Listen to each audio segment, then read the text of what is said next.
Welcome back to Impulsive, the #1 podcast in the world. That's a statistical fact. I know what you're thinking. Logan, you're not on your typical Impulsive set. And you're absolutely right. The backdrop behind me is probably not fooling you. There's a good reason for that. We have a very, very special guest today. One of the biggest crowds we've had as well. There's got to be, 700 to 1,000 people. Closer to the latter. Yeah, standing behind the cameras right now. Hit that subscribe button, guys. I'm going to say before this episode starts, take out a notepad. Honestly, this could be one of the most impactful, impulsive episodes we've ever had, with one of the most special guests we've ever had. And it's actually why we're sitting outside. I got the opportunity from my dear friend and ex-roommate, Andre, to have this guest on our podcast, and he said the only way he'll do it is if we were able to do it outside. And obviously, with a studio in my garage, that doesn't count. I said, you know what? We'll move it outside for this guy, because I really do. I believe in him, and I was able to attend an event that you guys had the other day, and I just learned how badass and how full of wisdom this guy sitting across from me is. So, ladies and gentlemen, without further ado, we have in our presence one of the most prominent, most viewed spiritual gurus in the world on the premises. Ladies and gentlemen, Sadhguru.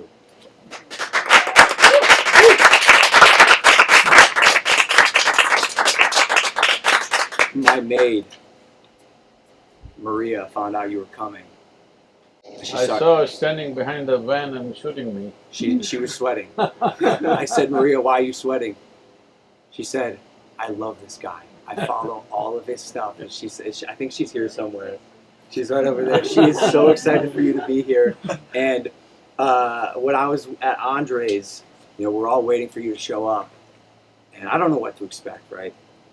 But you come cruising in on a motorcycle, took off your helmet, and it's like a divine light just like was shining down on you. And then you took your seat, sang a hymn, and gave these nuggets of wisdom that made so much sense to me. And you caught my attention when you began speaking by saying you were the one that was skeptical of everything. I'm like you. See it to believe it type of guy. You're trying. I'm trying. So that's why I started growing out my beard, because yours is obviously so long, plentiful, bountiful, and full of wisdom. But you caught my attention because the things you were saying seem so grounded in reality. They seem so believable and practical, utilitarian, and applicable to life, and they made sense to me. So just happy to have you here. Andre, again, thank you for making this happen. You know a lot about him, and I want to turn to you to give us some talking points on where to start, because one thing I learned in just listening to the event you held the other day was the man knows everything. He's got the answers to everything. No, you do. You have the answers to everything. We got some relationship problems we want to ask you about. Because none of us know what is everything, so it's okay. Fantastic. So, yeah, brother, just appreciate you. How you doing? Thanks for joining us today. Just rode for an hour from outside of LA. Whoa, the tarmac is burning hot. Yeah. This is nice out here. Yeah, it's hot today. So you've just been traveling the past month over all across America on your motorcycle, correct? Yeah, and activating the conversation of spirituality, and getting to witness the beauty that the spiritual people here have, and with the indigenous people and Native Americans. And so what has been the most fascinating thing that you've been revealed and seen through your travels the past month? Well, there are too many things, you'll need many days to listen to that. So let me tell you, the most prominent thing that stuck in my mind is Matotipila, which is unfortunately today being referred to as the Devil's Tower. It is a phenomena that all of you young people must experience. It is so incredibly powerful and so rare. I don't think that form of energy which we refer to in the human body, can I elaborate a bit? Or Sure. This is just an introduction? Yeah, please. So, in the human body we recognize that for us to be so complex, as you know, we are the most complex creatures on this planet, which a whole lot of human beings are suffering unfortunately, but the complexity is what makes our life rich. To make this life so complex, there are many… our energies are finding expression in many different ways. We identify 114 different ways in which it's finding expression. Of this, it is categorized as 7. So 7 categories, which I think in California you would have heard of 7 chakras and stuff like that. In this there is one particular chakra which is referred to as the Vishuddhi, a region which is in the throat region.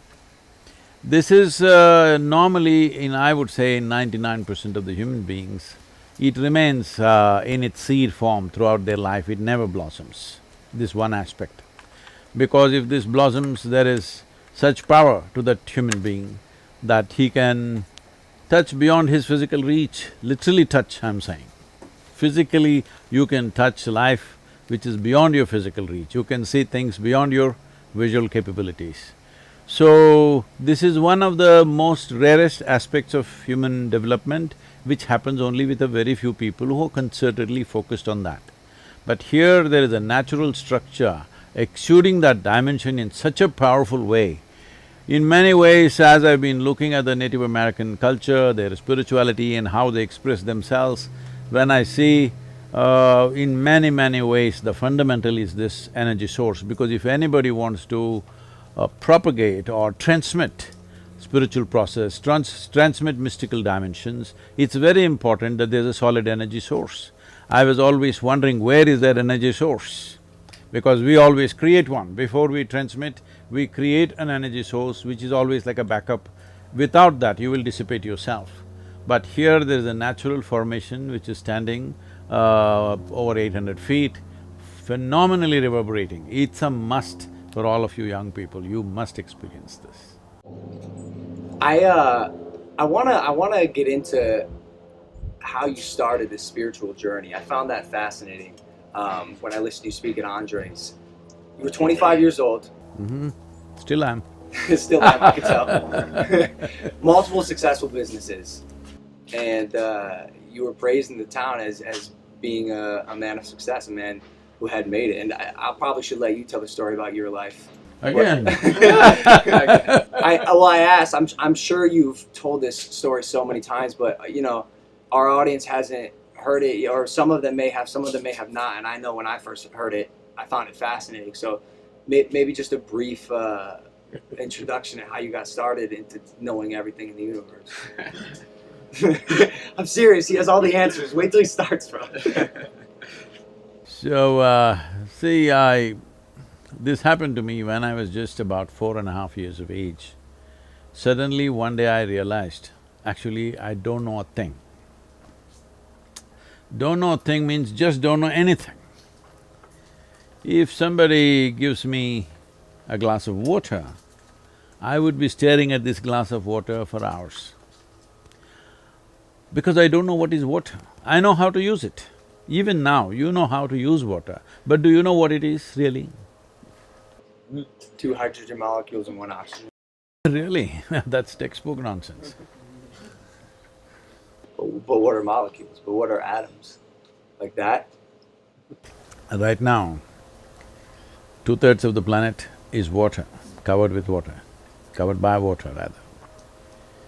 It is available in all the 3 states, it's liquid, solid, air, gaseous, everything. Wherever if we want to search for life, we search for a drop of water. Somebody finds a drop of water, a trace of water in Mars, and now we think life is possible. So this is the very basis of our life. But do we know what it is? Actually, with all the scientific exploration, we do not know a single atom, we know how to use it. Even the invisible atom, we know how to break it, how to fuse it, how to make a bomb out of it, how to kill everybody from it, but we don't know what it is. We don't know what it is. So if I find a leaf, I'm staring at it for 4 hours, 5 hours. If I sit up in the night, I'm just staring at darkness for hours. My father being a physician, he started thinking that I need psychiatric evaluation. Doctors, you know. Singing Mike said. I think he was right. Yeah, maybe. So, see, oh, it's him, I thought. So, in this condition, they sent me to school. My mother said, you must pay attention to the teachers, you're always at something else. So I went and paid attention to the teachers. The kind of attention that they had never imagined anybody would pay to them. Nobody had ever paid that kind of attention. I sit there and I know their past, present and future, staring at them, staring at them, staring at them. Sometimes somebody said, don't stare at me like this. I'm just a little boy, 4-5-year-old boy, but they're kind of uncomfortable the way I'm staring at them. So I went to school and initially they started saying things and I sort of understood what they're trying to say. And then I realized, teacher after teacher coming and making actually sounds and sounds and sounds. See, right now, I'm making sounds. Because both of us think we know English language, you're making meaning out of this. Suppose I start speaking in any one of the Indian languages, they will be just sounds for you, isn't it? We're just making sounds. This language is a conspiracy between two people. I make this sound, you make that meaning. I make that sound, you make that meaning, you know? This is the whole thing. So I stopped making meanings and just started listening to the sounds. And every 45 minutes a new teacher will come and make sounds and sounds and sounds. It became very amusing and a big smile spread on my face. But they were not amused at all. So I saw that there was no point and I went to school only when it was absolutely necessary. The rest of the time I had more interesting explorations in the world. So one day it happened, now about 11 years ago, this school where I studied almost 45 years ago or more, they came to invite me for their 125th anniversary, school anniversary. I said, see, please, why me? I was not just a bad student, I was not even a student, I only came when it was absolutely necessary. Why me? They said, see, our school has produced ministers in the cabinet, our school has produced sports stars, our school has produced cinema stars, but you are the only mystic, so you must come. I said, okay, and I went I went there and stood up in the quadrangle to speak. I looked around, same oppressive buildings. And then I looked at this particular room and then I remembered, I was around 12 years of age. One afternoon, because at that time I'm in this condition, I don't know anything. If I pay attention to something, I can't take my eyes off it. I'm just looking at it, still trying to figure it out, what is it? So they can't get my attention. So he asked me a question, something. I just look at him.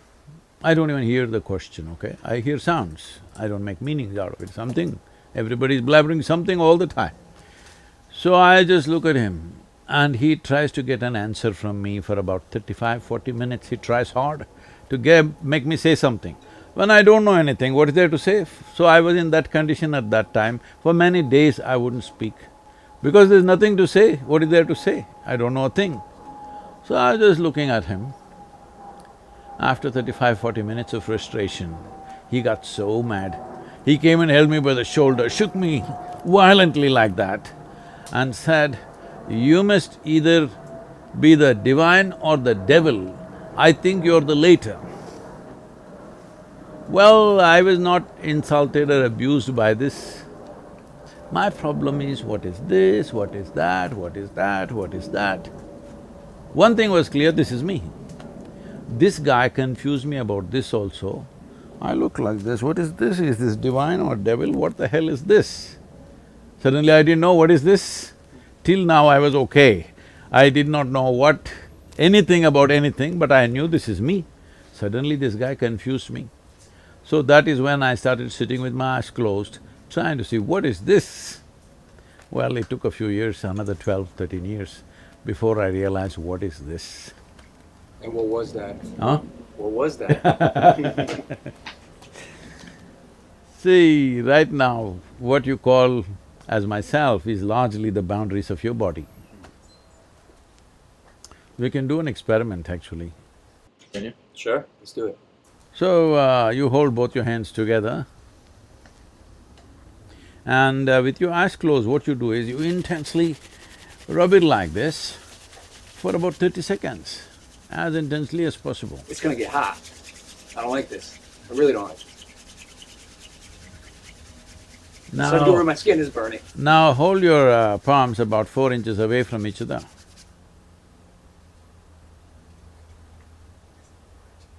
Something happening between them?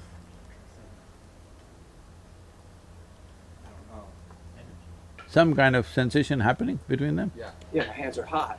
Not about hands being hot, between the two palms, is there something happening? I don't know.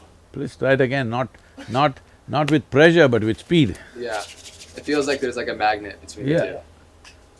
So there is a sensation. What I'm trying to tell you is, how did you fix the boundaries of your body? See, right now, do one thing, take your right hand and touch your left hand. Is that you? Is that you? Yeah. Yes. Touch the chair on which you're sitting. Is that you? No. How do you know this? Because I can get off of it and walk away in the chair. Oh, this a whole lot of people have walked away from their body, haven't they? What about all the dead people, huh? Don't they come back on Halloween? I think the most important notion here is to understand that human experience is 100% self-contained, which you talk about. No, that's not what I'm saying. See, right now, you're fixing the boundaries of who you are only from the boundaries of sensation. Where there is sensation, it's you. Where there is no sensation, it's not you, isn't it? Can I just ask a question? I don't want to get too far ahead, but I want to bring this back for the impulsive audience who may not be aligned with this way of thinking or know who you are exactly or your approach. I have always been one to have a tough time with all of this. Me and Andre have had many conversations about it. I'm open-minded to it, but at the end of the day, I always have a Verizon bill to pay. I have health insurance that needs to You be… go to the phone bills. No, if you don't use the phone, there are no bills actually. Okay, great, right. Great, and I love that. But I've got bills. To No, pay. let's come to the Verizon later. Right now, first of all, how do you define who you are and what you are? Essentially, whatever is within the boundaries of your sensation is you. Whatever is outside the boundaries of your sensation is something else, isn't it? See, right now, this water in this vessel, is this you? No.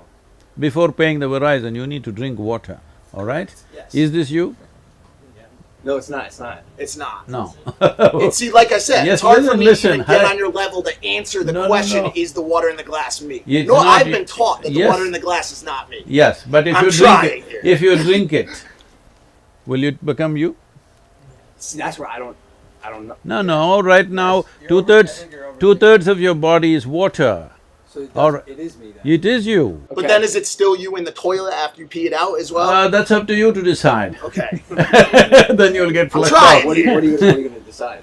Well, I feel like it's more kind of goes through, you know what I mean, like a No, car. it doesn't go through, please. Hello, it's not like gas. I know, it's not like gas or engine oil. Here, your body is a certain composition of food that you've eaten, water that you drank, and the air that you breathe. Yes or no? Yes. So right now, we're just using water as an example. If it's here in this vessel, it's definitely not you, it's 100% clear. But the moment you drink it, it goes and integrates itself into this body on some level. A part of it may go out, that's a different matter, but the rest of it stays, all right? So now that it is here, this water which is in this body, are you not experiencing this as myself? Yes? Yes or no? Yes. May I ask a question? And then no, like this is a legit question. I'm very new to this. No, you're not new to life, I'm only asking you simple I questions about wouldn't be life. too sure. I don't know. Sometimes I wake up and I'm like, okay, I'm here today. My question is this: if the water is me and I drink the water, No, I didn't say it's you, I just asked you a question.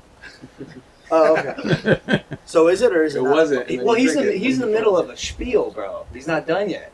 So maybe put a pin in your question. No, the simple thing is this, is it true your body is an accumulation of food, water, air and whatever else you consumed? Correct. Yes. So similarly, the water is here, it's not you, you know that, but the moment it's inside, you experience this as myself, isn't it? Why? Because it's within the boundaries of your sensation. So your idea of who you are is only because of the boundaries of your sensation. If you touch this, you know this is not me. If you touch this, you know this is me. Because here there are sensations, here there are no sensations. But boundaries of your sensation can be stretched. Simply if you did this, you will feel sensations between your arms, between your palms. Well, you have heard somebody had an unfortunate incident and they chopped off somebody's leg, and still the experience of leg is still there, though the physical leg is not there, because there is a sensory body. As there is a physical body, there is a sensory body.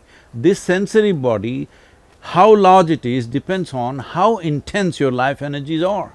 If your life energies are very effervescent and intense, your sensory body becomes larger than your physical body. Why everybody is rubbing each other all the time is because they want to experience somebody else as a part of themselves. If your sensory body became as large as this space, you would experience everybody here as myself. This is what you're thinking is love, this is what you're thinking is sexuality. All that's happening is your sensory body, because of a certain moment of exuberance, has expanded. Because it's expanded, somebody feels like they're just a part of you at that moment. So now, what yoga means is, you make your life energy so exuberant, it takes some work. You make it so exuberant, if you sit here, the entire universe is a part of you, because your sensory body is stretched like that. So your whole experience of life as to what is you and what is not you is determined by where there are sensations, it's you, where there are no sensations, it's not you, isn't it? Correct. I'm on board. Everybody is. You have no choice. Where I was going with that question, and I'm trying to phrase it the right way, is Just change the phone company. leave the phone, forget the phone company, we don't need phones, right? I guess Anyway, in half the country, that phone company doesn't work. Right, got it. Where I was going with it is just that I think to a lot of people that listen to this conversation, this is the conversation itself and the entire thought process is viewed by many people as a luxury that many people don't have the time, the ability to sit in and to understand, where does my life force end? I have 4 kids. We live in a 1-bedroom, apartment in New York You shouldn't City. have made 4 kids if you have only 1 bedroom. Right. a Okay. simple Okay. thing. Cool. Well, I get it. Now we're talking about the morality of parenthood. I get it. But what I'm saying is, people find themselves in circumstances whether they plan to be there or not, and life has a way of dictating how much energy we can devote to this type of extracurricular. Some would call it paranormal. Some would call it theoretical No, thinking. you should not, let me answer this no, one question. second, you should Okay. not put labels on things that you don't understand. Perfect, You just okay. say, right now I don't have time, I don't have energy to do that, I will come to that, okay? Okay. But don't put names on this, that this is extracurricular, it's not extracurricular. It is most fundamental to life.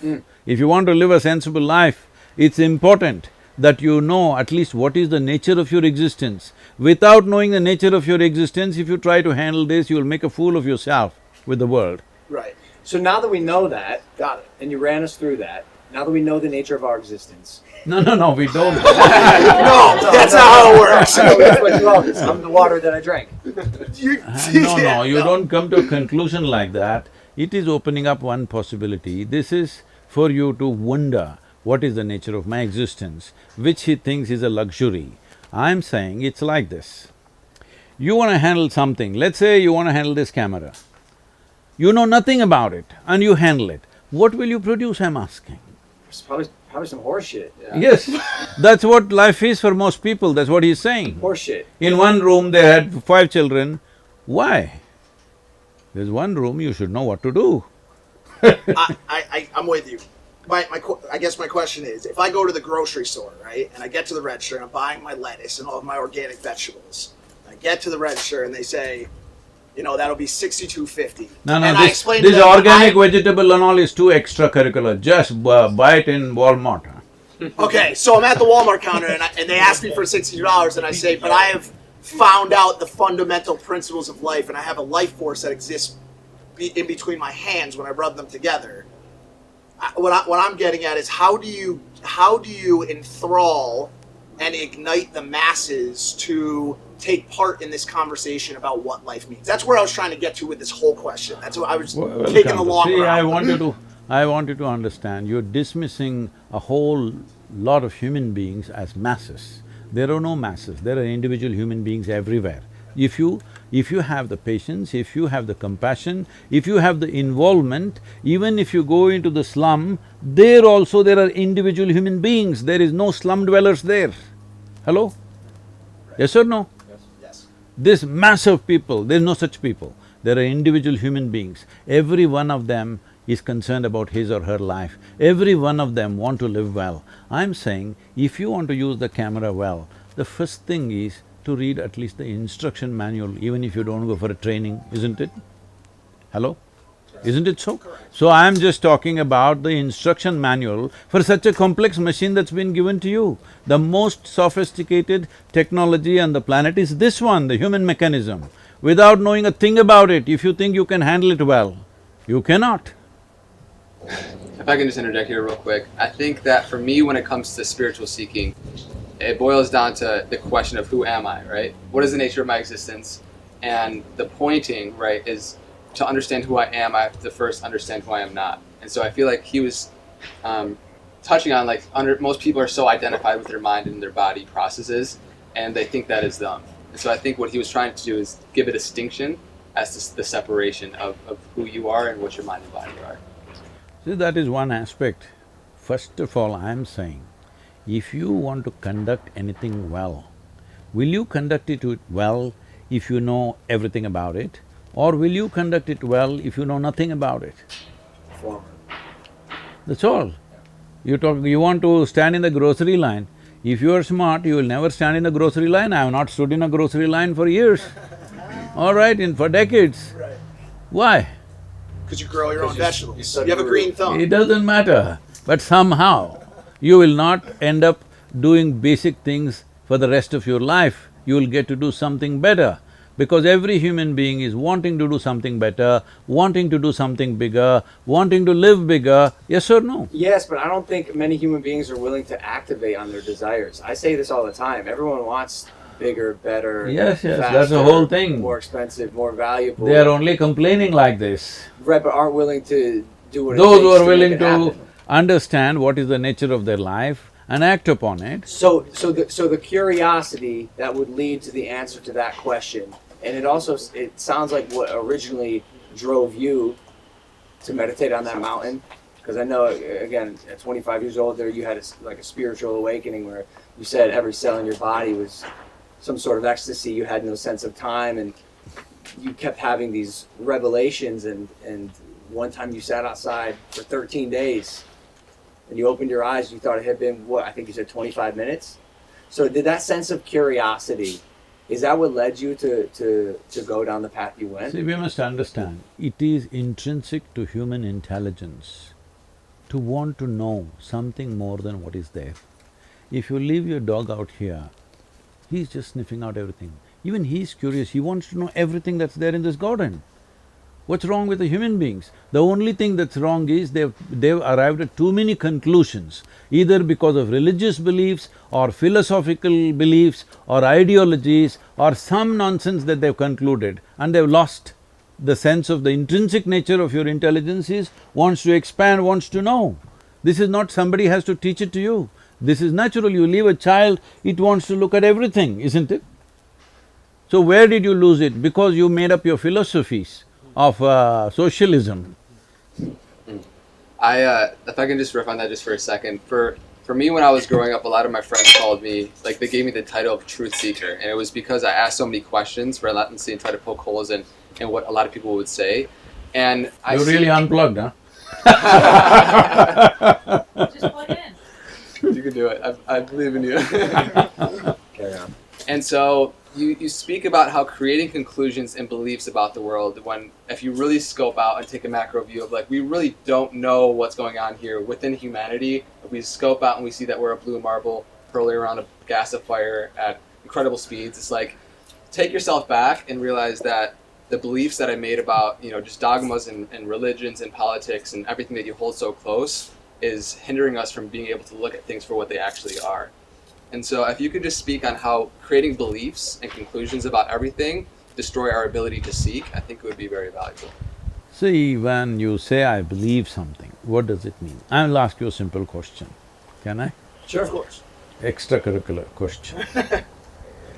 How many of you believe in God? Just raise one hand. Okay. How many of you believe you have two hands? Just raise one hand. Do you believe you have two hands? No, of course. One will do, one hand. Just to prove Yeah. it. So I'm asking you, do you believe you have two hands or do you know that you have two hands?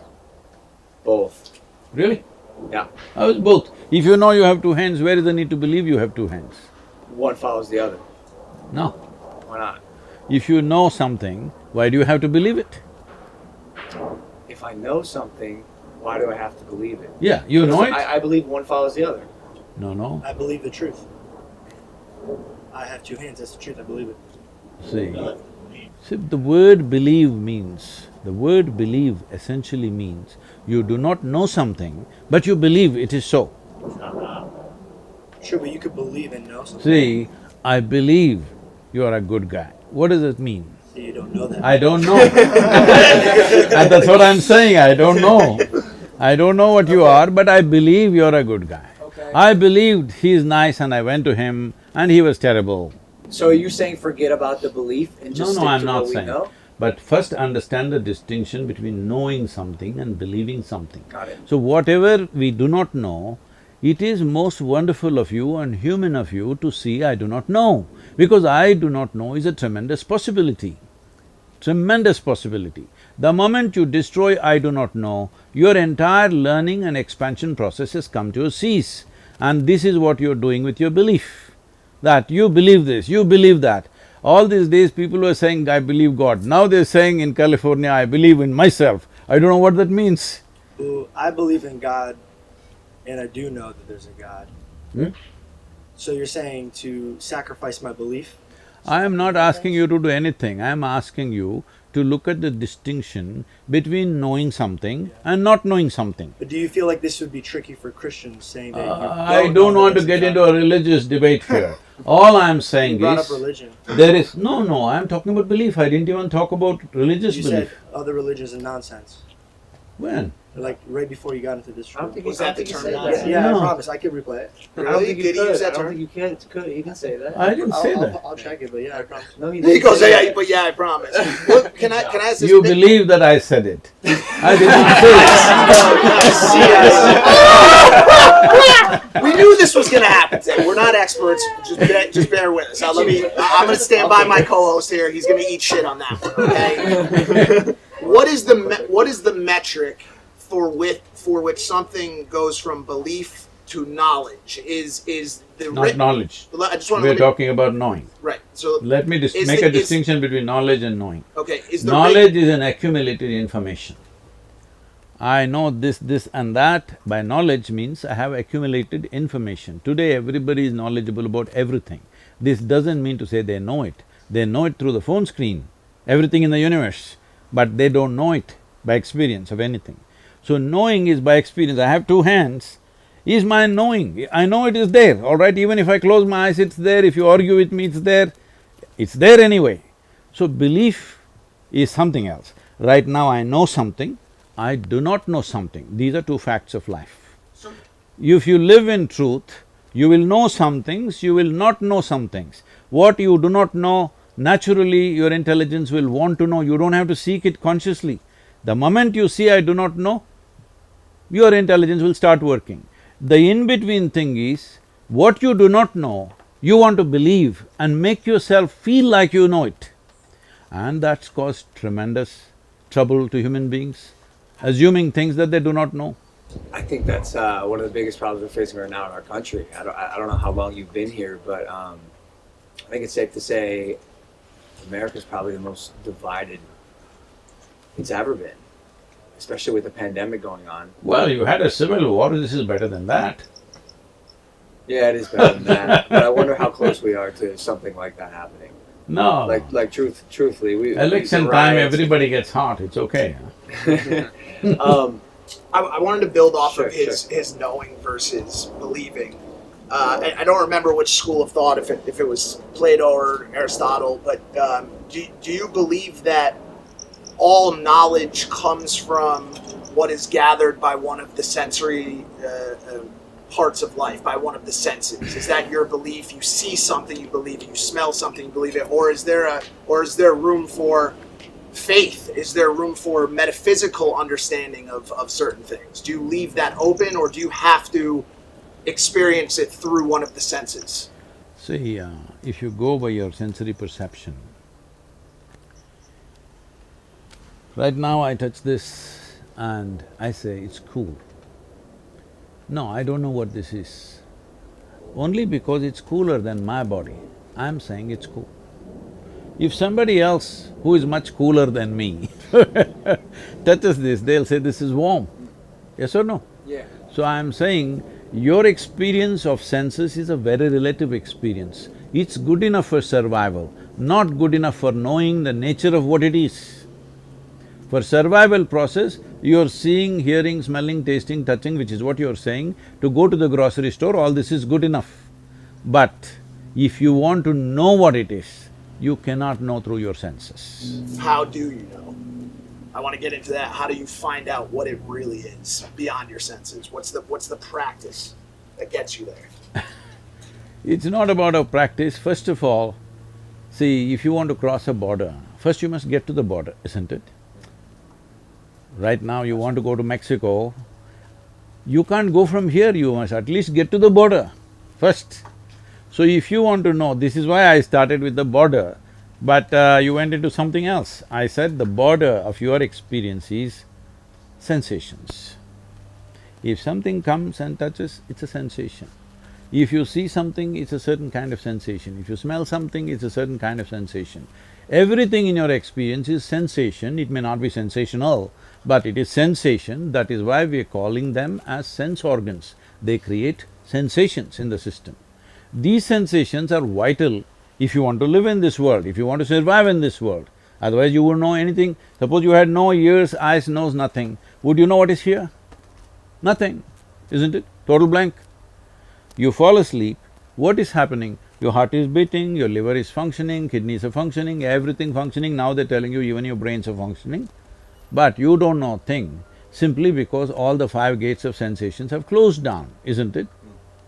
So your experience of life is right now limited to sensory perception, and that is the reason all this confusion, because the nature of sensory perception is such, if you see this part of my hand, you cannot see this part of my hand, isn't it? So you always perceive everything in parts. Now with these parts you are trying to make a whole. It doesn't work like that. Right now, people's understanding of what creation is, what existence is, it's a trillion-piece jigsaw. But they find 3 pieces, put it together and they form something and say, this is it, I believe this is what it is. You can believe whatever you want. If we work hard enough on you from your childhood, we can make you believe any damn thing in the universe, just know this. Right. I agree with that. Is that a shortcoming of humanity? Is that because our brains have not developed to a point where we are no longer limited by what we see, feel, touch, smell, hear? Or is there a way to break that boundary, and have you done it? See, human brain, there is nothing deficient about it. The deficiency is people are trying to operate without using the user's manual. They don't know a damn thing about their brains. That is their problem because they have lots of beliefs. They have lots of beliefs and beliefs and beliefs, so they can't use their brains. But the moment you see, I do not know something, do you see your brain starts working in a certain way? I think saying I don't know is one of the most powerful statements in the It starts exploring immediately. It's through exploration. You have come to America, I'm saying, isn't it? People came to America because of exploration, not because they believed. Nobody believed there was a land here. They thought they were going to India. Yesterday somebody asked me, what is your experience of, that Columbus landed in America and called the people here Indians, what do you think about it, how do you feel? I said, I'm glad he didn't land in India, but I'm sorry he landed here. You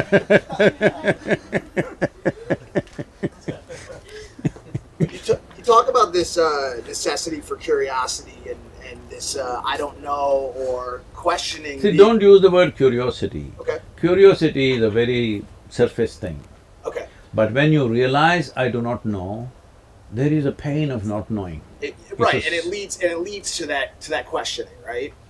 One of the things that some people use that aren't as that don't sit on a meditation system to get to that place of to get to that place of questioning and not knowing and being open to looking at things in new Can ways. I supply some vocabulary?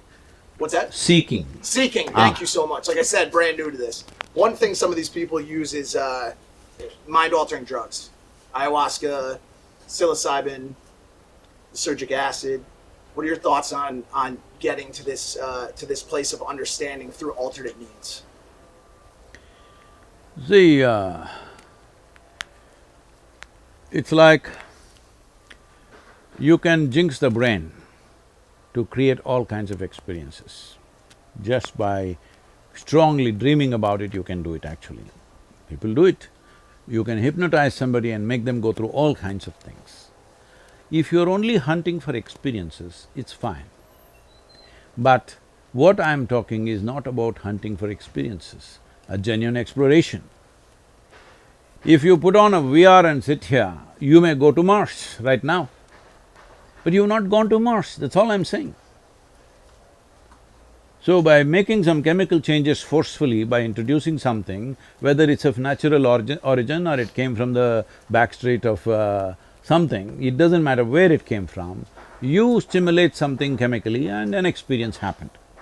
If you did it just one time and you use this as a way to understand that I'm capable of these experiences. Yesterday I was just doing the daily quote today morning. The quote was something like this, if I can repeat that. It is like, whatever was the most wonderful and the peak level of emotion or experience you had, make that your baseline in your life. Because you're capable of that, all right? You're capable of that. What you're capable of must happen. What you're not capable of will not happen, that's a different matter. What you're capable… if you're capable of a certain level of joy, that must be your baseline. Now you will explore what's beyond. Now most people think these peak experiences happen only when somebody loves me, only when I pop this pill, only when I smoke this stuff. This is the wrong way to do it. If you used it just once to understand that my body and my experience is capable of reaching such a peak, and then you start living there, that's great. But every time you have to pop something and tomorrow you're sick, what's the point of that? Sadhguru, peace and happiness. I know I've asked you all, what do you truly want, right? What do you truly want in this life? And we, in the 3D material world, are chasing a lot of things because of the feeling that it's going to give us, right? And so peace and happiness seems to be the answer amongst a lot of people that I ask. And I hear you talk about how peace should be the fundamental baseline foundation in which you live, not the highest aspiration. And so if you could speak for people that don't have that peace currently within their life and want that to be the basis for their whole life, how can they do that? See, this is the most unfortunate thing in the world, that most human beings just do not know how to be at ease. They're not even at ease. Forget about joy, forget about blissfulness. There is no ease, they're all in this jangled state. And now they say, this is how human beings are. Doctors say because that's their business, pharmaceutical companies say that's their business. See, for example, United States, we are here in USA, so let's take this as an example. This is the most affluent country on the planet right now.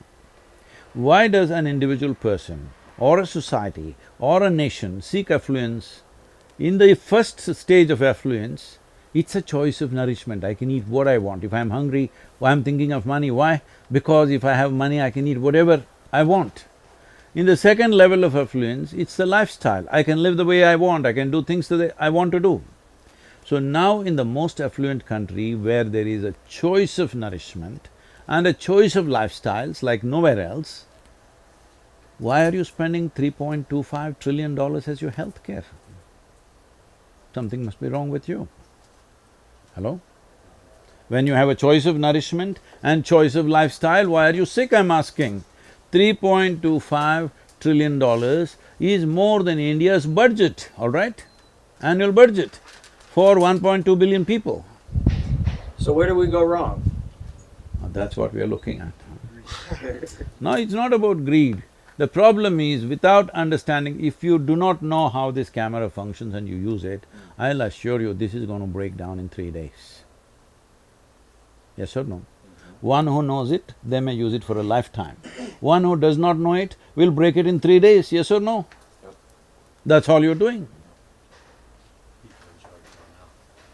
No, it's not about them. You are in charge of your life, you don't know, think about this. Because you think by fixing the outside world everything will be okay. Because roads are done, bridges are done, airplanes are flying, you think everything is done. No.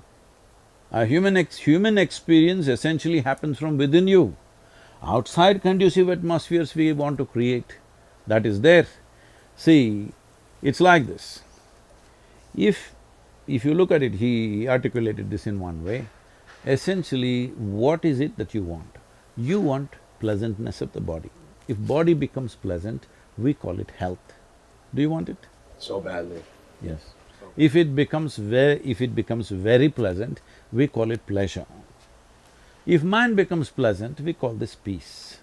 If it becomes very pleasant, we call this joy. If your emotions become pleasant, we call this love. If it becomes very pleasant, we call it compassion. If your very life energies become pleasant, we call this blissfulness. If it becomes very pleasant, we call it ecstasy. If your surroundings become pleasant, we call it success.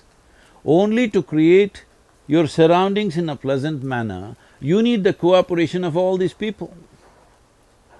But for pleasantness of body, pleasantness of mind, pleasantness of emotion and energy, it is 100% your business, yes or no? Yep. So only to create pleasantness around us, we need… because there are many forces involved, we need help from them, we need cooperation from them. Otherwise anybody can make it nasty right now. But what happens in your body, what happens in your mind, in your emotion and your energy is absolutely your business. If you take charge of this, creating pleasantness in the atmosphere, you're at least competent to do it. Otherwise you're always at somebody else's mercy. Why everybody wants to meet the most wonderful person? Why? I'm asking you, why the hell are you not that wonderful person, huh? Why are you looking for that wonderful person to mess them up?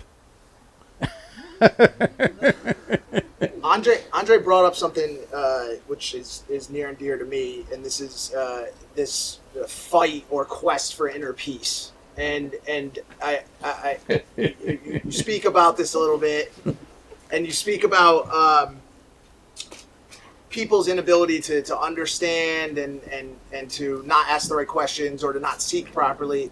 What are your thoughts on underlying mental health conditions as a combatant to people's ability to find that inner peace? Do you believe in true mental health as scientifically diagnosed, or are you not a believer in it? I'm not a believer or a disbeliever of anything. I'm willing to look at every aspect of life as it is. Is that okay? Everything's Because okay. Who am I to say that it's not okay? No, Sadhguru. because you're continuously coming back to belief, do you believe this, do you believe that? I don't believe a damn thing, nor do I disbelieve anything. What happens when you die? I love that laugh. Why are you making me die? Why don't you ask that question with yourself? What happens when I die? Some things you know best only by experience. Sure, you want me to die right here, right now? Come No, back because and you tell want to us. experience This will it. get a lot of views. I'll tell you that much. And I won't do it. But seriously, so you, based on what you just said, technically you don't have a belief on what happens when you die, but surely you think I've just this year, in the month of February, I published a book called Death, which is on a top selling list for the last 10 months, continuously. The book is titled as Death, an Inside Story.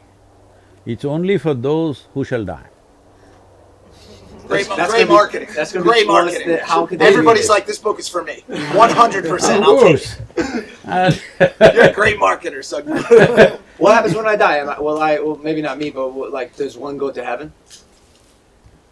well, which heaven you want to go? Because every religion has their own heaven. This is where it gets tricky. See, Now you've. I'll tell you, because you do not know what is in the heaven, let me describe it to you. Uh, in the Hindu heaven, food is very good. If you're a foodie, that's where you must go. In the other heaven, there are, long white gowned ladies floating in the sky. You like that means, you go there. That one's Mike's. I like food. In another place you will encounter virgin problems. If that's what you're looking for, you go there. But what do you have to do to go there? You got to die first. That's an important thing. When you die, depending on your culture, we will either bury you, burn you, cut you and throw you to the birds, do something with your body, because this body is a piece of this planet. When your job is done, you must put it back. If you've not done anything eco-friendly, at least this much you must do, put the damn body back. Some people are talking about going to Mars with it, all right? You must put it back, that is one sensible thing to do. I'm telling everybody in United States, I know I will become very unpopular. Why are you wasting cutting a tree when a man dies? At least plant a tree, because you make good manure. Have you seen those sacks? Yeah. Have you seen, seriously? Yes, I know. Tree pots. There's these sacks you can place your body in Yep. and a tree will grow. I know you don't need a sack also. In India, we just wrap them in a cloth with salt and everything and we put them there and plant a tree, all right? I gotta ask you, is Mars out of play? Like in the way of that you seek? How can I ask this question properly? Like if I get buried on Mars, is Mars out of play? Your body material, unless you want to be exported to another planet, this material you picked up from this planet, when your job is done, it's best to give it back because it's just a loan. Well, some girls say, Mother Earth gave you this body thinking that you will use it for your well-being and put it back when your job is done. You want to steal it and run away somewhere. well, some girl at Whole Foods once told me that I was just made of stardust. She was very convincing of it. She said, "We're all just stardust." All right. I guess she's wrong. Wait, I guess what I'm getting at is this, like…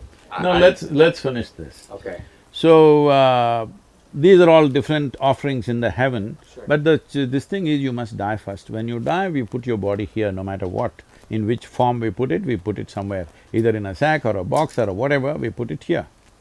So you went to heaven and you don't have a body. Now what do you do with good food and virgins, I'm asking? Oh, if you have no body, how could you take advantage of the good food and the virgins?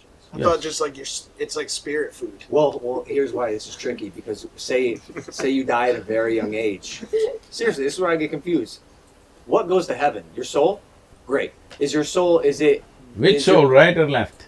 the left sole on my shoe.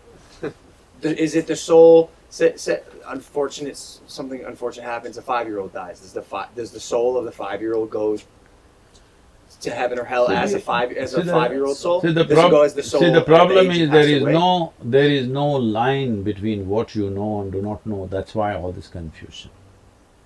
Right now, you do not know the nature of your existence, but you're talking about a soul because somebody told you so. I'm not questioning whether it's true or not. All I'm saying is you do not know. Hello? Something may be true, but you do not know. That's the important thing, because unless it comes into your experience, it's not there, isn't it? See, right now, if I close my eyes and sit here and doze off, all these people don't exist because they're not in my experience, isn't it so? It's only what is in your experience which is true for you, rest you're just assuming. If you concretize your assumptions, that's called belief. So you say chase experiences? Are you afraid of dying? Do I look like that? It looks like you're a person who loves life. See, life is not my decision, life has happened to me, okay? If we were able to cause life, that's different, we didn't cause it. Something much bigger than us caused life for us. Now, it's your business to see that it happens at the highest point. Because you've been given an intelligence, you've been given a capability, you must see it happens at the highest point. When I say highest point, not in a social context, but within you, you must be at your peak. Otherwise, you're a wasted life. Can I take a You have concerns that you have to pay your Verizon's bill, so you go with a long face on the street. No, the thing is just this, right now the only and only and only thing that you have is life, rest is all your assumption. Can I take a second to get sort of personal? And Andre, you did someone brought it up at your event. The story of your wife was… It's not a story. The reality Of your life. of your wife. And I don't know how to fathom what occurred, but it kind of goes along what you were just talking about living at the peak. And on Saturday, I heard you speak, or Sunday I heard you speak, and you talked about her having the desire to go at what she felt was her peak. Mm-hmm. And in meditation, correct me if I'm wrong, in meditation, she made the conscious decision to leave this planet. Is it a question or it's a statement? I'm trying to phrase, coming from someone again who's just gotten immersed in this world, having that level of, whether you want to call it enlightenment, connectedness, knowingness, seems unfathomable to me. See, you're living in a culture where the only dream is to survive better than somebody else. In the last 200 years, that's been the only dream, how to be better than everybody else, survive a little better, have a little more than everybody else. But you're also, right now you and me are sitting on a land where for people, the distinction between life and death was very thin in their understanding and experience of life. The Native American people lived like this. I was amazed to see that only recently I discovered that they are talking about a doorway on top of the head. They're saying there is a doorway. They call it by something of their own language, what? Okay? Kapavi, which is a doorway that you can open up and leave. It is through that life came and it is through that you can exit. This is a well-established science in India, and there are any number of yogis who left their body like this, sitting among people, announcing to everybody, today I will leave, and just leave. Like taking off a pair of clothes. Huh? Like taking off a pair of clothes. Yes, of course, because you put this on. You put on the body, isn't it? Slowly over a period of time. If what you accumulate, if you can't put it down, are you stuck or no? Suppose you picked up this vessel and you cannot put it down, it's stuck to your hand. Is it a good thing? No. So similarly, you put on this body, it's stuck to you, you don't know how to keep it down. That's a terrible thing. That's what people are suffering right now, being stuck in their bodies. They don't know what to do. So, what Mahasamadhi means is, it's not that they left and went to another planet or something, they just dissolved as a person. There is no persona anymore. So it's a different dimension of life. I think this is too light and uncommitted atmosphere to debate or discuss such a thing. If you're interested, I will talk to you in a different kind of atmosphere where there would be better understanding. And above all, I don't want to casually discuss my wife with a whole bunch of people who don't understand what it is. Who don't understand Yeah, what it absolutely. is. That's totally fair, yeah, absolutely. Sure.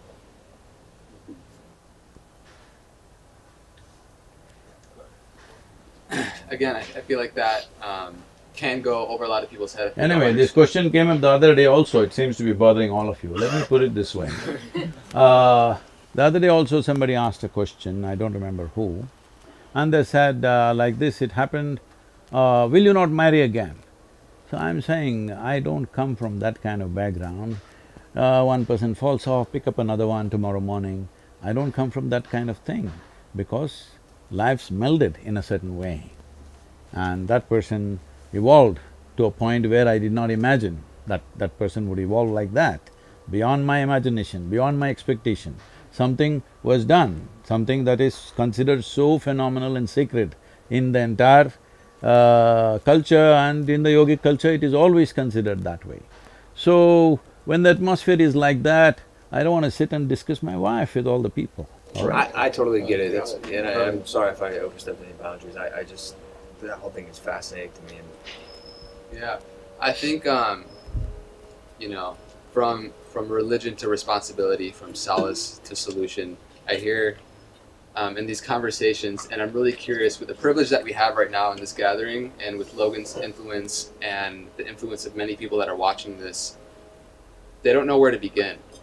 It seems like a lot, and it goes over their head. And so, No, Vicky, it's very easy to make it very clear where to begin. Unless you hop in between things like this. Right now, standing in the grocery queue is not even on his mind, all right? He's just throwing it because he thinks that is a philosophy which will counter everything. I want to tell you, I read my Mein Kampf when I was 11, 12. I become a strong activist when I'm just 12, 13, and at 14, 15 I'm thinking of joining armed struggle. So it's not new to me, that kind of logic, that kind of rhetoric, as if it's a solution for everything. Yes, intellectually it looks like socialism, communism seems to be the ultimate solution. Please try it to enforce it and see what a mess it becomes. Go and see in other parts of the world where it's become an absolute mess, all right? So this is not because I like something, you dislike something, it's not about that. Ultimately, when it comes to life, what really works for maximum number of people, that is the important thing, isn't it? Regardless of the success rate of communism or socialism or the grocery line way of thinking, right, that I'm stuck in or have not thought my way out of, it is the way of things in this world right now, in many places, maybe not so much in other places. What is the reason for that? Is it the teaching of the parents? Is it the education system? Is it mostly religion? Who is the main perpetrator when it comes to set belief systems? And as opposed to giving us a starting point for creating new belief systems, how do you create a desire for the teachers of the next generation to think outside the box? See, for a long time, in the name of religion, in the name of philosophy, in the name of ideologies of variety of kind, all sorts of things have been promised. And all the promises are elsewhere, not here. I'm saying, because you're all continuously talking about belief, if you believe there is a better place than where we are right now, up there, why are you not gone, I'm asking? Doesn't make sense to me. If you genuinely believe there's up there a better place than this, you should be gone, isn't it? Hello? Well, based on the religions that people utilize to believe in this better place, we don't get to choose the day. The day is chosen. You can choose the day. Hold on a second. You can choose the day, it's very simple. All right, go ahead. well, I think it just speaks into what we were talking about earlier, right? If we really knew that there was something outside after we died, there was a heaven that we really knew, if we actually knew, then yeah, I would want to go right now. Yeah. But because it's a belief, that becomes a difficulty. I'd like to hear George speak. That's wrong. So, like you said, life was given to us, so we're not allowed to take it. For example, I can't take my own life, and I can't take Mike's life. So, redeem the reward that the Lord has given to me at the end of my time, when He has chosen my time, not me, because I haven't gone through what He need me to go through. Sorry. I agree with you. You or anybody has no right to take life, yours or somebody else's. That is a given, all right? But I'm saying, why is it that the idea of a better place than this has come is because right now people are suffering within themselves, all right? Why are they suffering? I want you to understand this. Whether it's joy or suffering, essentially both of them are happening from within you. Is that so? If it's happening from within you, what happens from within you, at least what happens from within you, must happen your way, isn't it? Very true. If it happens your way, would you be blissful or miserable? I wake up every single day blissful. Blissful, I would assume. Not presume, tell me. If Yeah, you had yeah. a choice, would you make it pleasant or unpleasant for yourself? Pleasant. I'd Pleasant. probably go pleasant. Yes. If you were feeling very pleasant, would you be always thinking of going to another place which is more pleasant? No. Right now, the entire this thing is set up on a better place somewhere else. So before, like, because a lot of people, if I say this, people are going to comment down below, okay, sure, you feel that your place is great. But coming from a 2005 George, where I'm working at a 9 to 5 every single day, and I do have a boss to answer to, and I do have bills to pay, and I do have responsibilities that I do not want to take part of, I still found those days just as joyful as the situation I have now because I invited the Lord into my life. So if you're saying, why don't you just go there now? I'm saying, No, I'm not saying you should go there now. No, but you're saying, no, I'm not saying you're saying, but I'm saying Yeah. if that was the idea of like, if there's a better place in heaven, why don't they just go now? My combat was, why don't you just bring heaven here with you? I think that's what he's saying. You're actually, ironically, you're both on the same page. That's what I'm saying. So which is great. But I am still looking forward to something greater, but I'm also bringing it here. So I feel like religion can do that. And I feel like… See, I've never said a word, I don't know from where you're getting this, I have never said a word, this is it or that is it. All I'm saying is, instead of simply seeing what I do not know as I do not know, you're making up things in your mind. Now, is it true that major religions on the planet, unfortunately, are on a collision course all the time? True. True. Why? Because I believe one thing, you believe another thing. After all, it's just belief, why don't we change it? The way it works. Because belief means you made it up. I think just the respect of you have your beliefs, I have my beliefs, we could still be on the same But planet. it's not worked, right? I mean, we're Millions still and growing. millions, hundreds of millions of people have died in the last 500 years Yes. because of my religion versus your religion. Is that a fact?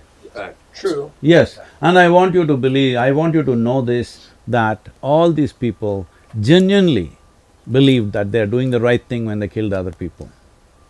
They believed 100%.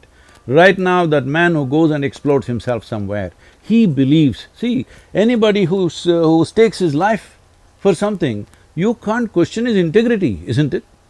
I'm willing to throw my life for something, I can question it. It depends what you're doing it for. Yeah, I'm doing it for my God. Who's different than your God? Do you see what he's saying? Yeah, but true. But if your God interferes with my life, then So what you just described is why they're… See, exactly that's what I'm saying. I Your want beliefs should you stay to on your side. understand, every religion starts off with this. If you worship the false gods, you must… what terrible thing should happen to you? So, that has been the basis, unfortunately. What you think is right is this is absolutism, that you think this is absolute, everything else is not okay. I'm saying, the thing is, the most fundamental thing is, if you're truthful, if you're sincere about your life, what you know, what I do not know, I do not know. If you really look at it, you hardly know anything about anything, that's a fact. And just when you're walking on the street, if you do not know how you walk on the street, if you think you know how you walk on the street, is there a difference? You're a bulldozer when you think you know what… everything. When you don't know, you are a humble, nice, wonderful guy, isn't it so? Depending on what arena you work in, being the humble, nice guy may not always be the winning tactic. How do you bring that humility into the sales world, into the stock world, or should those worlds cease to exist? Sadhguru. You're talking to me like I'm living in some Himalayan cave and I've just come out. I want you to understand, I'm running an organization with over 11 million volunteers, with variety of activity across the world, all right? With various active projects which are every day have to be done, and businesses that have to be run, and the people on my hands all the time. So I'm not coming from a cave where I have no responsibilities, I have no nothing, I have nothing to manage, I'm sitting here and talking la-la land to you. Come on. So I guess what you're saying is, these exercises, these practices, this seeking is something that could be layered into the lives of just about anyone. Please tell me this. I'll do my best. It doesn't matter what kind of job you're doing, even if you're a soldier fighting a war, would it help to be very balanced, sane, joyful? And then you will do, even if you have to kill, you'll only do it to the extent you have to, nothing more, nothing less. Right now, people are taking pleasure in doing what they're doing, isn't it? Something has to be done sometimes, unfortunately, if the situations force you to do it, but you will do it only to the extent it's necessary. But if you are not in that state, if there is a certain level of angst, there is a certain level of anger and hatred in you, you will do things beyond the limits of what should be done. This has happened all over the world. In the name of nationhood, in the name of religion, in the name of race, in the name of caste, creed, every kind of thing, in gender, every kind of thing. People have done horrendous things. Why? Because they believe this is it, that is it, absolutism. If you see I do not know, you will walk gently. Absolutism is the devil. Can I say that accurately? You're getting religious once again. Absolutism, no good. The worst. I have a question. Never taken a sip of alcohol, right? Huh? You ever taken a sip of alcohol? I don't need to because I'm always drunk. Let's go. Ever smoke weed? I'm always told you've not seen my eyes yet. I know that. So straight edge. But I'm wondering, as a fellow person who's curious about life to the highest degree, or as you would say, seeking, how have you not had the desire to try? See, you are living in Los Angeles, you think that is where life is. No, sir, I don't. I'm from Ohio. Okay. Ohio also I heard a lot of overdoses last 2 months. Yeah. So, see, you are living in a certain society, you think this is the only way to explore. I came up in a place where I made sure I'm not influenced by anything, either whatever the religion around me, the family around me, the community around me, the politics around me, I made sure none of those things influence me. If nothing influences you, I keep telling people, see, I'm absolutely uneducated. They think uneducation means not going to school or college. No, uneducated means you did not pick up any ways of anybody's. You're simply the way the life is. Because your life, everything else is assumed. If you have experienced the nature of life that you are and the source of life which is also throbbing within you, why would you try picking up leaves and weeds, huh? Aren't you curious? I know what you know through the weed, I know 1,000,000x over that within myself. So why will I be curious about something like that? Do you play with the teddy bear every day today? No. Yes, he does. Why are you not… He 100% does. Sadhguru. Are you not curious how it feels, the child loves it so much? I went through the phase. I experienced it and That's decided… what, when you were a child it happened, right? Right. So I'm saying I grew up when I was 4.5 years of age. But even like the nature of psychedelics and the mind-opening experiences There that you are… have. see, right now these 11 million volunteers have gathered and nearly 1 billion people are in one way or the other touch with us.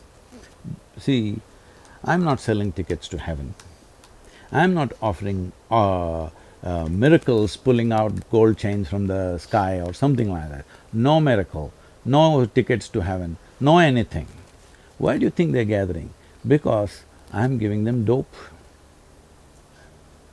You're No, selling listen, drugs. listen, no, don't Real stop dope. it there because it'll be dangerous. I'm giving them dope that no drug dealer can give them.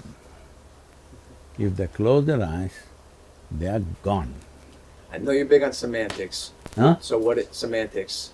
It is not semantic. Well, you're saying dope, and it's not actually dope. It's not weed. So what is it that you're selling? Like, what is your mission? What's your… Well, there is a lot of scientific research which says there are millions of cannabis receptors in your brain. You think they're waiting for you to smoke weed? I don't know. But they are there, that's a fact. So obviously, the system must have something to provide that possibility within the system. It is not that you have to go and pick something somewhere. It is here, because this is the greatest chemical factory. If you knew how to manage this, you wouldn't be in the back streets. You would make it happen here. Getting high off life. Huh? Getting high off life. Look, Yeah, look, that's I the understand- I understand. I'm just saying, like, I'm also a fellow curious person, and I had the thought process that I cannot die on this planet not knowing what a psychedelic does to my brain. I've refused. That's something I wanted to try before I died, and I did. And I'm just wondering, from a fellow person who is seeking, how that See. doesn't titillate you in some way. See, the thing is this, right now, we are all sitting in the same place, breathing the same air. Probably we eat similar food. At this moment, what is happening within me, how I am, I will not exchange this for anything in the universe. You give me the world, I will not change it. That's how big it is. If that's happening within you, you won't go pick weed, that's all I'm saying. Okay, so I'm lacking. So I'm curious because I'm lacking. You No, don't if have- weed or whatever else gave you a little experience, you must understand, weed cannot experience, it's you who experiences. Weed might have stimulated some experience within you. Whether it is stimulated from outside or inside is the only question, right? If it is from outside, it always has a flip side of negativity to it. If it happens from within, when suppose there was… see, people are drinking alcohol. If there was no hangovers, if there was no liver burning up, whatever, they would be drunk all the time. If you could be too fully drunk and fully alert all the time, would you do it? Everybody, I would advise them, drink alcohol, okay? Right now, that's all I'm telling you. There is a way where you can be fully stoned and fully conscious at the same time. I believe you. You're also much wiser. You don't have to believe Everyone me, here. you just have to check out my life, how I live. But I'm saying, surely you are in your early 20s, and I know, like, you grew up in the 60s. So before you had the spiritual enlightenment, there wasn't a part of you that… Well, he said he aged at 4. 4 So, years old. so you're saying that us intoxicated, we're at a level of here, but you sober are here, and you're teaching people that, and from your past conversation, you're saying that if you wanted to try it once to tell your body you could be here, that's fine, but if you're going to consistently take it here, that's wrong. You shouldn't be using a substance to get you to happiness. See, the choice is this. Suppose, let us say, the compound wall of this house is 25 feet tall. You've not seen anything outside of this, you always lived here, it was quite okay. But one day you went on a trampoline and jumped up and you saw there's a whole wide world out there. But for a moment and you came down. You again want to leap? This is addiction.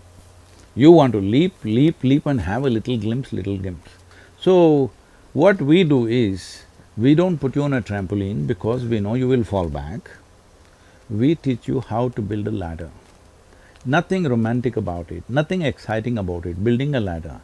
You build a ladder, climb across the wall, the job is done. Why do you… What if I told you that acid acid… made there be no wall? What if I told you that acid knocked that wall down into a pile of rubble that you never had to climb a ladder over ever again? That's not true. My question is, why build the ladder if you never experienced the trampoline? See, the thing is, that's what I said. It is not because somebody tasted a drug or somebody has got some teaching, somebody believes in a scripture or in a religion that they're looking. It is intrinsic to human intelligence to be wanting to be something more. That something more, if it finds very physical expression, we call it sexuality. If it finds emotional expression, we call it love. If it finds mental expression, we call it conquest or shopping or whatever. If it finds conscious expression, we call it yoga. This is not decided by you, this is the nature of life, it wants to be something more. How you choose to see… if you know only money, you're thinking more money. If you know only these kind of experiences, you're thinking of more experiences. If you know love, you're thinking of more love.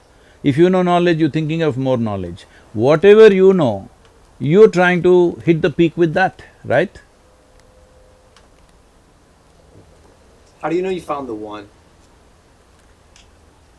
Love. Found the… How do you Found know the you one, a found the partner. one? The right the partner. right partner in life. Oh. I love that laugh. Answers. I want to laugh like that. One day. It's amazing. Do you need a beard to laugh like that? You have to. You have to have it. You could probably start laughing like that. I'm close. Anyways, So anyway, this is not United States, nor is it 2020. This is 1990, and this is India, where things don't happen like how it happens here. Yeah, but that's all. I just looked at her, and in 3 days we were married. So you're saying when you know, you know. So when you were rich before. when I went home, my wife, I said because everybody thought I'll never marry because that was the contention, because I was living wild all the time. I'm camping in the mountains here, there, and I have no interest in such things. One day I went and said, I'm marrying this girl. I said, what? Who is she? I knew her pet name, like what she's called. I didn't know her full name. Then they asked, what's the father's name? I said, I don't know. They said, what? You don't know father's name? What's their caste? I said, I don't know. Then you don't know father's name, you don't know what the family is, how will you marry this girl? I said, I intend to marry only the girl, not the father. But did you know? I didn't know. You didn't know. What? did you know Did she you was know the she one? was the one? Absolutely. You knew. 3 days. Was there ever a time in the marriage you were like, man, I picked the wrong one? Like, this girl really's acting up. We don't do those things. You're pointing me in Because we are not… See, I want you to understand this. I know this culture is just built up now. If you're looking how to extract life from somebody, anybody, whatever kind of wonderful person you pick, they will disappoint you. Because you can't pick life, joy or pleasure from somebody else. If you're seeing that your life is an expression of your joy and you're seeing always how to do the best for the other person, it never will happen to you that, oh, did I pick the wrong one? Did I do this? Did I do that? So tomorrow suddenly you think this is the wrong tree and cut it off and put some other tree? That's stupid. I feel like we look for in our culture, and it's the saying like, find my other half, right? Which in a sense is saying that we're incomplete by ourselves, right? And we're looking for joy in another being. And I think that's really the key, is just finding that if we can have two wholes come together, right? And so we're coming in union and relationship to not extract joy from one another, but to share joy within one another. And this guy has become wise. Read your books. I've read quite a few of your books. Are we on time? I mean, I could probably sit here and ask questions all day. Well, he's probably got places I to need go. I need some answers. Have you seen The Matrix? Which pill would you take? Which pill did you take? Or did you not take a pill? Have you seen The Matrix? Let's start there. Matrix? The movie? Well, I am the Matrix, huh? You are The Matrix! He is selling dope. So wait, He's like Red he's the Bull. architect. He's the architect. Do you watch movies? Can we humanize Yeah, you, I you wanna as do the Right. take you Well, away from this there was a- Gandalf-esque there was a wizardry for time- a second and humanize you? Do you eat cereal? What do you eat for Sadhguru, breakfast? please tell me. Well, I ride a motorcycle, you see. That's cool. What kind of motorcycle? Well, I have a 1600 GT, it's a BMW. Fantastic. My dad has that motorcycle. He loves it. He loves it. He said he sold a pickup truck that I bought him to buy the motorcycle. He didn't tell me he sold the pickup truck and used the money to buy something else that I didn't give him. So I understand the love for the motorcycle. What'd you have for breakfast this morning? Today. No, I just had brunch in the morning, not breakfast, because I normally get to eat only one meal a day, so What'd you have? it's an Indian food. What's your favorite American movie? Favorite American movie, maybe Roman Holiday. Roman Holiday? You've not I seen- nodded my head like I knew, but I had to. How do you stay cool with so much clothing on? Because I'm cool. Okay? Very cool. Perfect answer. What's your favorite spot you've been to in the United States? I don't go by favorites, but in the last few days, what I've ridden through, like the Arch National Park, the Bryce Canyon and the Zion Valley. Oh, these are most amazing places as nature goes. Utah, most incredible. Have you ever had a near-death experience? All the time, How many? huh? Too many to recount. What was the There's always people always said if there's no danger, Sadhguru cannot exist. So always he's creating dangerous situations for himself. Me too. I punched a window yesterday. I got 9 stitches in my arm. I found out a Pokemon card was fake. Do you know about Pokemon? I've heard, I don't know what that is. It's a good investment. It's a good So investment. I think good we have investment. time. I think we have time for one more question, just due to Sadhguru's time. Again, I can't just like the privilege that we have here with this platform with Logan's audience, and the millions and millions of followers and people that will watch this. Is there something that advice or something that you see in Logan that you think would be most beneficial that would impact people in the most positive way? I know there are many things. Well, compared to a lot of people, he's very alive. If he channelizes that well, there are good possibilities. But in the mode that you guys have taken, I don't know whether you guys will channelize now or much later in your lives, because life is a combination of two things, a certain amount of time and certain amount of energy. Time is rolling away. You do something, you don't do something, you're happy, you're unhappy, tick, tick, tick, tick, it's going away for all of us. It doesn't stop for any of us. We cannot say, today I didn't use it, let me roll it back. There's no such thing. Time is just rolling away. So the only thing that we can manage is our energy. Our energies we can manage in such a way, either it is, makes your life very profound. These are two aspects when it comes to life. One thing is to make your experience of life very profound. Another thing is your activity must be impactful. I think you guys are overly focusing on your activity being impactful, not invested on making your life profound. Because right now you think acid will make you profound, smoke will make you profound. Well, it gives you a facade. I didn't say that, I asked you. All I right. asked the question. All right. So I'm saying it doesn't make your life profound. In fact, it makes you frivolous, and it is also possible. I'm telling you, during my time, I'm saying when I was in university, 13 of my friends, over a period of 7-8 years, 13 of my friends died. Some to drugs, overdosing, some riding motorcycles too wild, not knowing where the limit is, trying to ride like somebody else, all right? You can ride to your limit. You can't do what somebody does. Somebody else may be doing something else. You must ride to your limit. You must know where is your limit and you stay on that edge and see how to push that edge. But you don't try to do what somebody else is doing right now. So like this 13 of my friends in 7-8 years' time, about 4 of them to drugs, remaining 9 of them to motorcycles, they lost their lives. They're all wonderful riders, they rode with me for many years. They're all… It's not like in United States, okay? This is like sitting on a microwave riding in United States. There is nothing, just put it on the cruise and you sit. This is not like that in India. You're riding, an elephant can be on the road, all right? And you need to be super alert and intuitive to ride at a certain speed.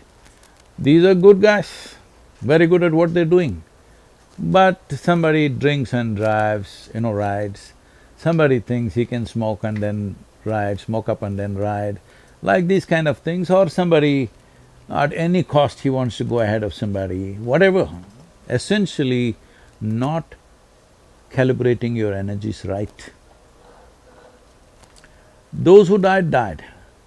Many others, they became accountants, they became lawyers, they became something else. They're all my age now. When I look at them, they're all successful people. They got money, they got wife, they got kids, all this, but no life in them. So this guy has got some life. Let's see how he handles and manages his energy, because time will run anyway, whether you like it or you don't like it. Today gets over, tomorrow happens, tomorrow gets over. It's happening to all of us. So these are the only two ingredients you have, time and energy. What you make out of your energy is the profoundness of your life and also the impact of your work. Please, all of you, make that happen for yourself. First and foremost thing is life should become profound in your experience. Then how you impact people, you don't have to worry. Whichever way you do it, it'll be for the best. But if you live on the surface and try to impact people, sometimes you will do good things, sometimes you will do terrible things to people, maybe with good intention, because most horrible things on this planet are done with best of intentions, not with bad intention. Sadhguru, thank you for blessing us with your wisdom today. Can we get a round of applause for Sadhguru, everybody? Thank you very much.